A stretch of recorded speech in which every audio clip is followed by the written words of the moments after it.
Chapter IV Calypso, the Phaeacians. After all his companions had perished, Ulysses was borne over the sea to a distant island called Ogygia, where dwelt the nymph Calypso, of surpassing beauty and immortal nature. She received the shipwrecked hero with kindness, gave him shelter in her cave, and cherished him with every comfort her divine dwelling could afford. The cave of Calypso was a place of enchantment. Vines heavy with grapes hung over its entrance, clear fountains murmured through green meadows, and the air was filled with the scent of cedar and fragrant woods that burned upon her hearth. No mortal could have beheld such a place without wonder. Yet Ulysses, though surrounded by delight, was not happy. Day after day he would sit upon the rocks by the shore, gazing out over the wide sea, his eyes fixed in the direction of Ithaca. He longed for his home, for his faithful wife Penelope, and for his son Telemachus. Calypso loved him and would have made him immortal, keeping him forever at her side, but he refused the gift, choosing instead the hardships of mortal life if only he might return home. At last the gods took pity on his sufferings. By their command, Mercury descended to Ogygia and delivered the will of Jupiter, that Calypso must release her captive. Though unwilling, she obeyed.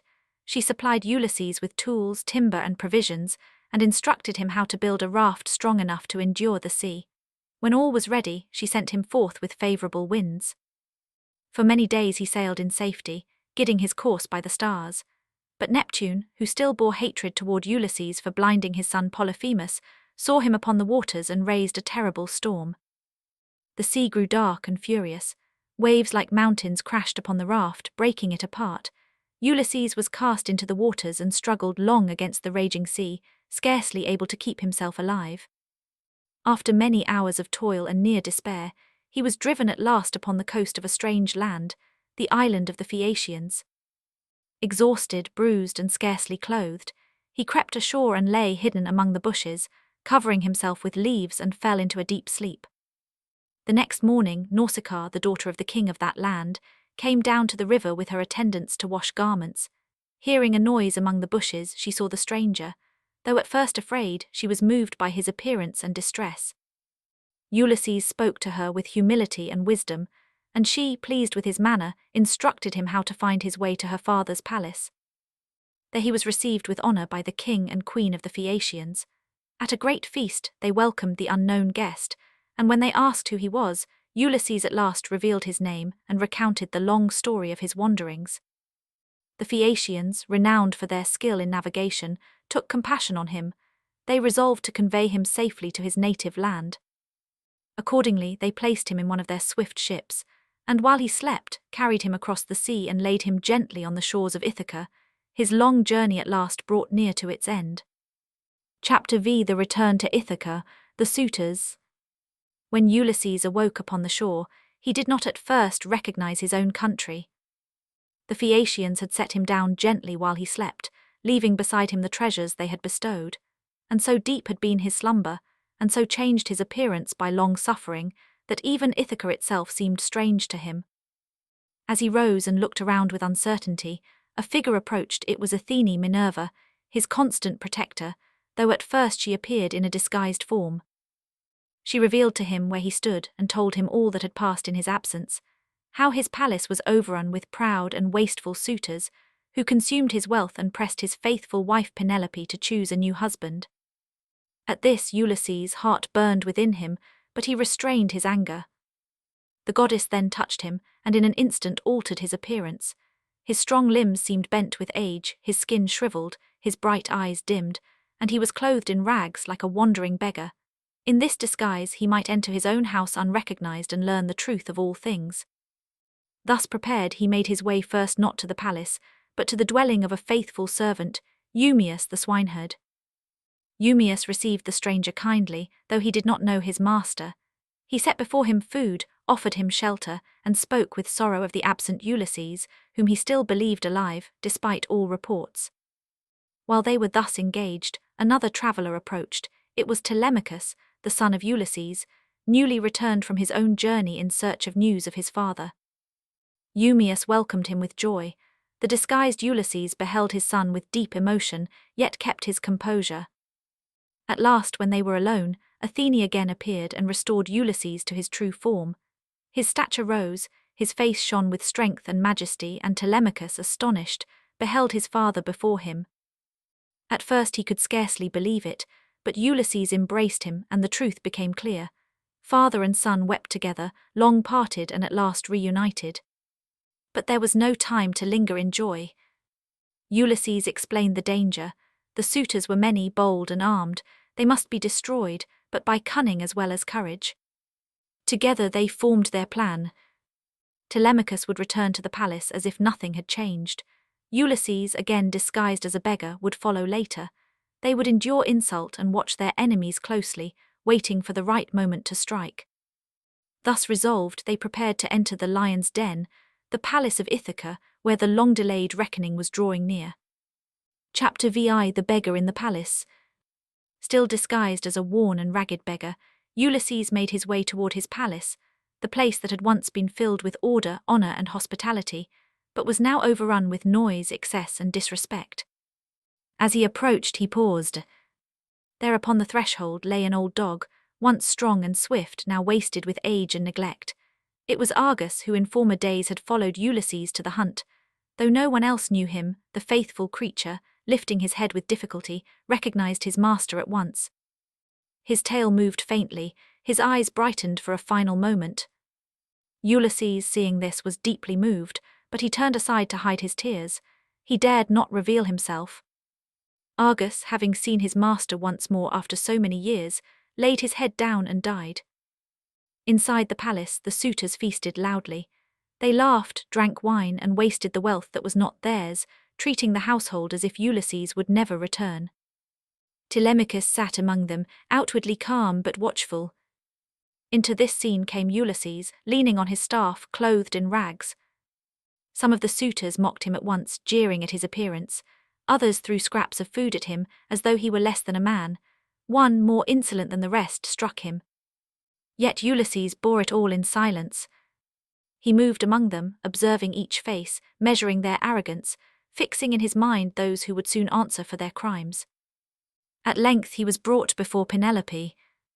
She sat apart from the revelry, grave and sorrowful, still faithful despite the long years of waiting. Though she did not recognize her husband, she was struck by something in the stranger's manner, his dignity even in rags, his calm under insult. She questioned him gently, who he was and whether he had ever heard news of Ulysses. Carefully, wisely, Ulysses answered her. He spoke not plainly, but in such a way as to give her hope without revealing the truth. He told her that her husband was alive and not far from home. At these words her heart stirred, but doubt remained. She had been deceived before by false reports. Meanwhile the suitors continued their disorder, blind to the danger in their midst. Ulysses endured all, mastering his anger. The time was not yet come. But the insult, the waste, the dishonor, every moment brought them closer to their end. Chapter VII. The bow of Ulysses. The day came when Penelope, worn with long uncertainty and pressed on all sides by the suitors, resolved to bring their rivalry to an end. She appeared before them, calm but sorrowful, and spoke. There remained, she said, one test, one final trial worthy of the man she had lost. Whoever could bend the great bow of Ulysses and send an arrow cleanly through 12 rings set in a line, should win her hand. At her command, the servants brought forth the bow. It was no ordinary weapon. Massive, firm, and unyielding, it had once belonged only to Ulysses, and no other had ever been able to string it. The suitors laughed at first, confident in their strength. One after another, they took the bow in hand. They strained. They twisted. They pulled with all their might. But the bow would not bend. Some grew pale with effort, others, ashamed, passed it on quickly, pretending indifference. The strongest among them tried and failed. The bow remained as stubborn as iron. Meanwhile Ulysses, still in the form of a beggar, watched in silence. At last, when all had failed, he stepped forward and spoke quietly, asking leave to try. At this, the suitors burst into scornful laughter, that such a wretched figure should dare to attempt what they could not seem to them absurd. But Telemachus rose and supported the request. Though some protested, Penelope herself gave permission. The bow was placed in Ulysses' hands. For a moment he held it, familiar, almost like greeting an old companion after long years apart. Then, without strain, without visible effort, he bent it. A hush fell over the hall. He set the string in place with ease, as a skilled musician might tune an instrument. Taking an arrow, he drew the bow and loosed it. The shaft flew straight and true, passing cleanly through all 12 rings. In that instant, everything changed. The beggar stood upright. The disguise fell away, not in appearance alone but in presence. His bearing, his gaze, his authority, no longer hidden, struck the room like a sudden storm. Ulysses stood revealed. Before the suitors could react, he seized another arrow and turned upon them. The trial had ended. Judgment had begun. The slaughter of the suitors. The arrow had scarcely struck its mark when Ulysses turned, bow still in hand, and faced the suitors. His voice, when he spoke, was no longer that of a beggar. It rang clear and terrible through the hall. He declared himself, Ulysses, rightful king of Ithaca, returned at last, and before any could flee or beg for mercy, he sent a deadly arrow into the heart of the foremost offender. The man fell where he stood, his cup slipping from his hand. For a moment the hall was frozen. Then came confusion, shouts, disbelief, panic. The suitors looked wildly about them, some thinking it a trick, others reaching for weapons, but it was too late. Telemachus sprang to his father's side, armed and resolute. With them stood a few faithful servants, men who had not betrayed their lord. Together they held the narrow entrance of the hall. The suitors, though many, were trapped. Ulysses continued to shoot, each arrow finding its mark. Those who tried to rush forward fell before they could reach him. Others cried out for mercy, pleading ignorance or offering restitution, but Ulysses, wrath long restrained, was not easily turned aside. These were men who had consumed his wealth, dishonored his house, and sought to take his wife. Now they would answer for it. The bow at last exhausted, Ulysses took up spear and sword. The struggle became closer, more desperate. Tables were overturned, shields seized too late, and the great hall, once a place of feasting, became a scene of chaos and blood. One by one the suitors fell. Telemachus fought bravely beside his father, no longer a boy, but proven in courage. The faithful servants stood firm, while those who had betrayed the household met their fate. At last the noise subsided. The hall was still. The suitors lay slain, and the long abuse of Ulysses' house was ended. But even in victory there was gravity in the moment. This was not merely revenge, it was the restoration of order, hard-won and final.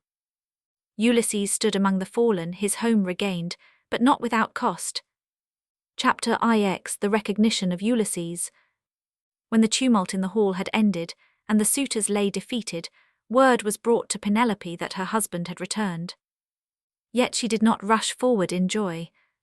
So many years had passed, so many false tales had reached her ears, hope long delayed had taught her caution. She came at last into the presence of Ulysses, and stood before him, silent, searching his face. He who had endured storms, monsters, and war, now felt a different kind of trial. She did not yet believe. Seeing this, Ulysses spoke to her, gently but with a touch of sorrow. He wondered that she, of all people, should doubt him. Still, Penelope hesitated. At length she resolved upon a test, one that no stranger could answer. She ordered that their marriage bed be brought forth from the chamber. At this, Ulysses' expression changed. He spoke at once, firmly, almost sharply, declaring that such a thing was impossible. The bed could not be moved, for he himself had fashioned it long ago from the trunk of a living olive tree, rooted in the ground. Around it he had built the chamber, making it a secret known only to them. At these words all doubt vanished. Penelope knew. No other could have known that truth. Her reserve broke at last, and she ran to him. After so many years of waiting, of resisting pressure, of holding fast to hope against all reason, she embraced her husband once more. Thus they were reunited. Soon after, peace was restored throughout Ithaca. The disorder brought by the suitors was ended, and Ulysses resumed his place as king. His long wanderings, full of danger and loss, had at last come to their close, not in triumph alone, but in the quiet restoration of home, family, and rightful order.